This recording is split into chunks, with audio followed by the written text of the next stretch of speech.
هسه وصلنا لإشبيلية اللي يعود تاريخها 1200 سنة. طبعا هي عاصمة وأكبر مدن الأندلس.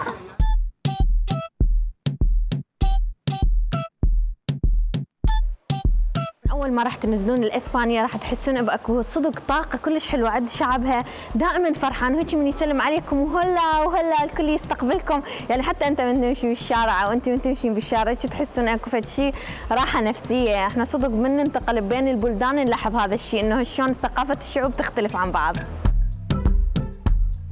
هذا المبنى من شفته قلت هذا أكيد مبني بيد المسلمين، لأنه تشوف الطراز مالته إسلامي، بس طلع هو بال 1928 مبني، بس اكو هواي مكانات مبنية من الفخار الطريقة المغاربية هيجي، فكلش حلو المبنى.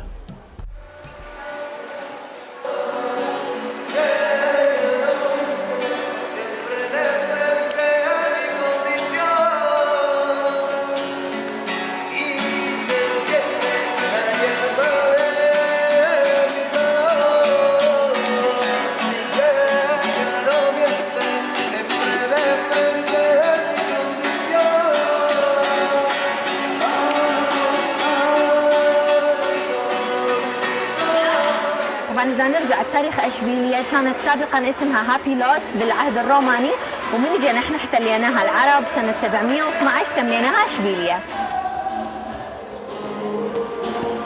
طبعا تشوفون يعني أنا كلش عاجبني بالحياطين، يعني كل مكان هو عبارة عن تحفة، وصوت هذا المغني كلش حلو عجبنا.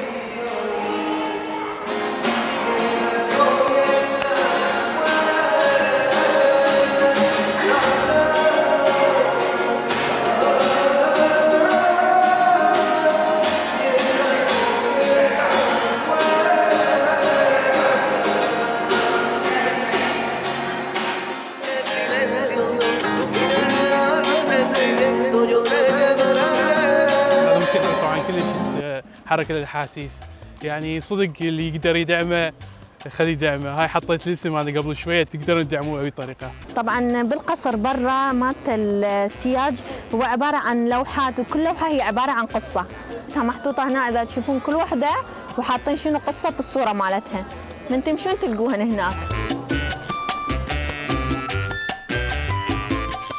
وقصر بلاتسا دي اسبانيا هو يستخدم اليوم لأغراض حكومية.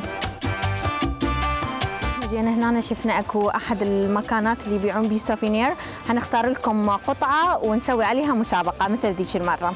اختارينا 2 سوفينير ذني، واحدة إلنا واحدة إلكم، والسؤال حنقوله بنهاية الحلقة، خليكم ويانا.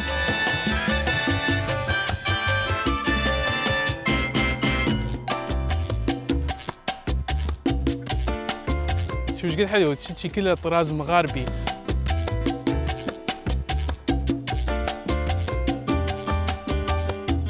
شوف هاي الحديقة ايش قد حلوة، هاي اسمها ماريا لويزا وموجودة جنوب المدينة.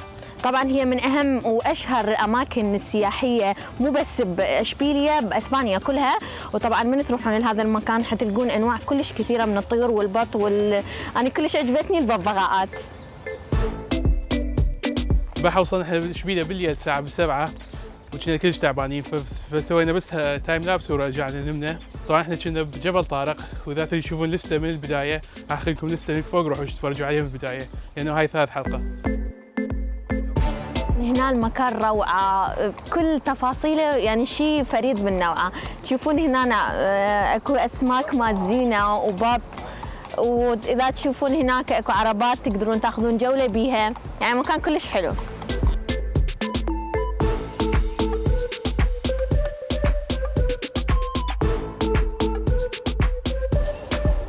شوف هاي شنو لقيتها.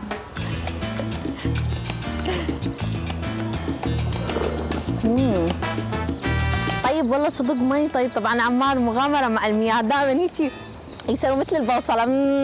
شايفين هاي ما قبل يجيبون عصا هيك تجي وتدور منه. انا بدي احكي لكم قصة النارنج وعلاقتها باشبيلية وبالعراق. طبعا بحثت وشفت ولقيت انه النارنج من جو العرب لهنا جابوا وياهم اشجار نارنج وزرعوها هنا. بالبدايه قالوا ليش هو البرتقال المر سموه، بس بعدين فتره من الزمن بالقرون الوسطى كانوا يجمعون كميات كبيره ويصدروها انجلترا يسووها مربى، وهسه يستخدمون الورد مالتها للعطور وللمدلكات، يعني هاي زيت البرتقال يصيحوا له، وايضا يستخدمون النارنج كسماد طبيعي. ما اتذكر اخر مره يوم شفت نخله، شفت هاي النخله ذكرتني بايام البصره. طبعا هسه احنا بعدنا مستمرين برحلتنا باشبيليا، واريد اقول لكم على قصه الفلامينغو بيها، بس قبل كل شيء اذكركم اللي اول مره يشوفنا يسوي لنا اشتراك بالقناه ولايك وخبروا اصدقائكم عنا، يعني قولوا لهم مثلا اكو شخصين يسافرون هوايه اسمهم عمار واسراء وهيك شيء. يلا خليكم ويانا.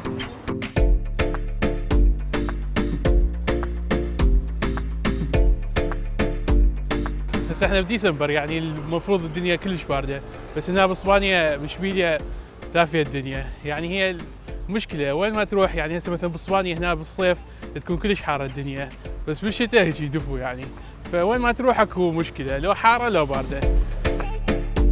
هاي شوف الخندق، تقول حامين قلعه، بس اللي معجبني انه هي جامعه، فايش حامي هيك ما ادري. اي سكتوا انا خاف جيت اركض هيك دا اشوف مي، بعدين شوف شقيت الفراغ اقول عمار وين المي؟ طلع خندق. طبعا ما اقول لكم هذا الورد انا اعتبره عندي رمز الطفوله، من كنا بالعراق كانت اكو براس الشارع من هالجهه ومن هالجهه مكان وكله معبي هيك ورد وعشب وخضار قبل منعوا في العراق، ما ادري بعدين ايش صار بيها.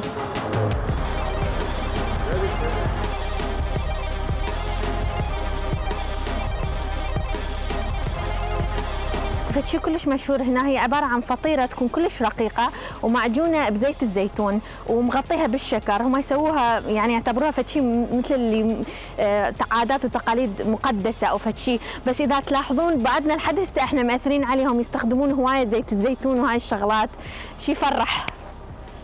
هذا من مشيت من يم عبالي مركز حكومي، بس بعدين قريت هاي هوتيل. مسقط رأس الفلامينغو كان بشارع أو منطقة اسمها تريانا، وأول ما بدأوا يرقصون هو طبعا مكان كان خاص بالفقراء والمعدومين، وبعدين اتطورت لحد ما وصلت إنه هي تكون رمز التراث الإسباني.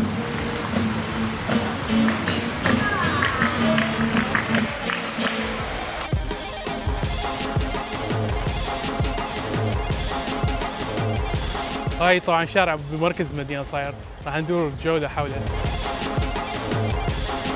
واو شوف هذا السور قد حلو. ما ادري ليش من قاعدين نمشي بس جذبت انتباهي هاي شي اباك فد شي وحابسيها للصخرة بالحديد.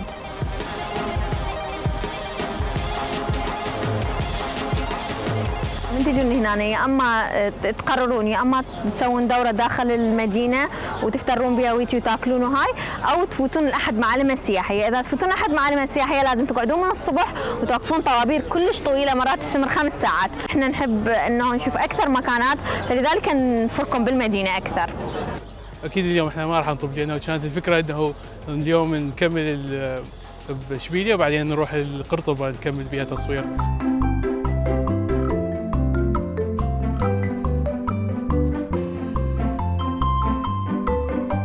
شوف اشجار النارنج بكل مكان مستعملة للزينة. هاي هناك كاتدرائية مال سيفيليا، وهاي المنارة هاي اسمها لا جرادا، هاي طبعا بها اصول اسلامية بعدين انهدت وغيروا تصميمها. طبعا لا جيلاردا هي عباره عن مأذنه بنوها على النمط المراكشي المغربي وبزمن الموحدين، وبعدين انهارت باحد الزلازل قبتها وحوروها انه تصير حتى فوقها مثل التمثال المسيحي بالقمه اذا تلاحظوا. وطبعا الدخوليه مالتها ب9 يورو وهي تفتح من الساعه 11 لحد الساعه 6 للظهر. الظهر شنو العصر قصدي.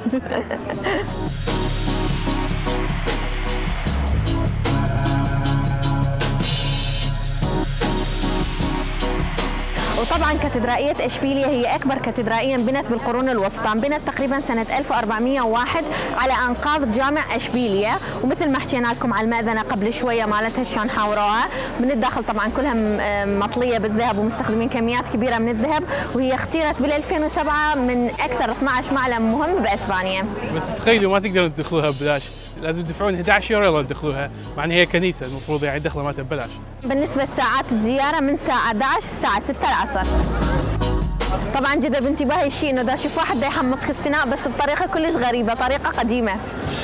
مكان اثري وما يريدون يشوهون صورته، ما صابغين مكان للبايسكلات بلون احمر، حاطين اشارات من المعدن بالقاع مرسوم بها بايسكلات. كانت زينة اشبيلية على مود الكريسماس بشكل جدا يعني دقيق ورائع. تشوفين خلفي مسوين تاج الملك والملكة، بالليل هذا كله يصير اضوية. طبعا احنا طبعا عمار دائما يقول لي تقولين طبعا انا دائما اقول طبعا ما اعرف ليش.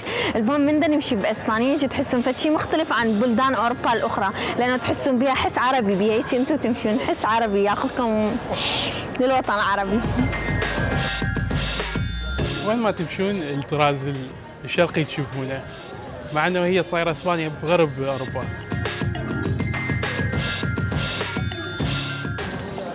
يعني تشوفوني واقفه ودا اصور ايش بيكم؟ طبعا اذا تشوفون هنا هاي المهفايه اللي يستخدموها قبل، انه يعني كل ما تسوي بها حركه هي تعبر عن شيء، مثلا I don't trust you، يعني انا ما اثق بيك اذا تحط هاي شيء قدام حلقها. هاي طبعا هنا اخذنا استراحه واخذنا تشيكن راب. أنا أحب التشيكن راب. كمل الاستراحة وهسه انطلقنا راح نكمل رحلة مالتنا. هاي هسه نمشي بالأزقة القديمة مال المدينة، شوفوا ايش قد صغيرة.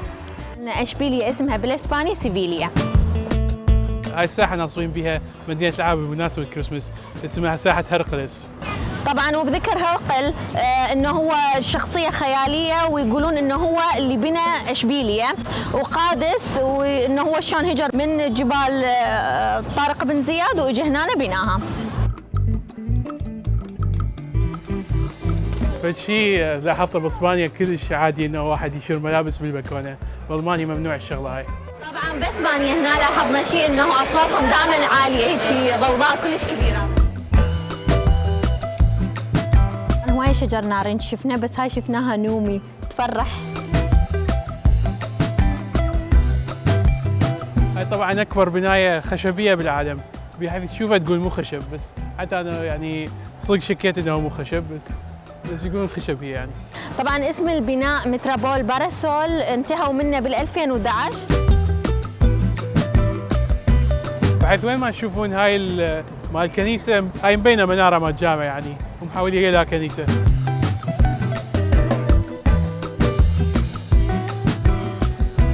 شوفوا هذا الشارع ايش قد ضيق، احنا بالعراق نسميه زقاق.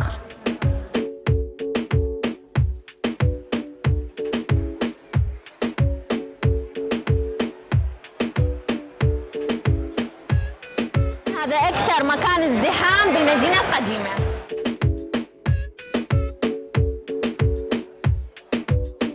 هسه جا وقت نحكي على المسابقة اللي راح نسويها على مود السوفونير. طبعا راح نسوي على مال جبل طارق، لازم اول شيء تروحون تشوفونه، راح اعطيكم لينك فوق، روحوا شوفوه وبعدين جاوبوا على السؤال. السؤال يقول كم كهف موجود بجبل طارق؟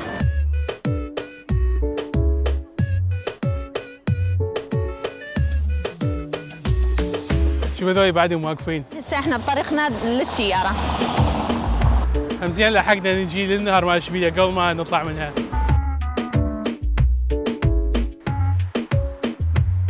براي مبين ميناء اشبيليه اللي هو الميناء النهر الوحيد باسبانيا.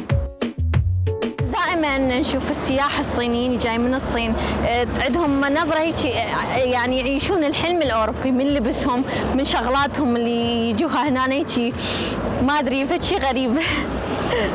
واخيرا هسه وصلنا للسياره، بس راح نروح نطلق القرطبه.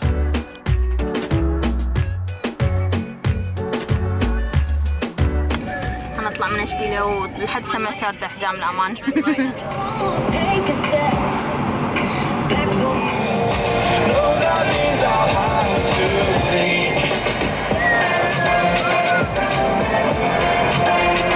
استراحة قبل القرطبة، راح قاعد نسوي كم شغلة. هاي معصرة مال البرتقال. فشي غريب هنا باسبانيا ما حد يحكي انجليزي، بحيث كم واحد سألت لحد الان ولا واحد بيهم حكى انجليزي، ما كله بالاشارات هسه لحد الان. قرطبة. طبعا هسه وصلنا القرطبة، وراح نبدي بالفيديو الجديد عن قرطبة. انتظروا هسه يجي الفيديو الجاي.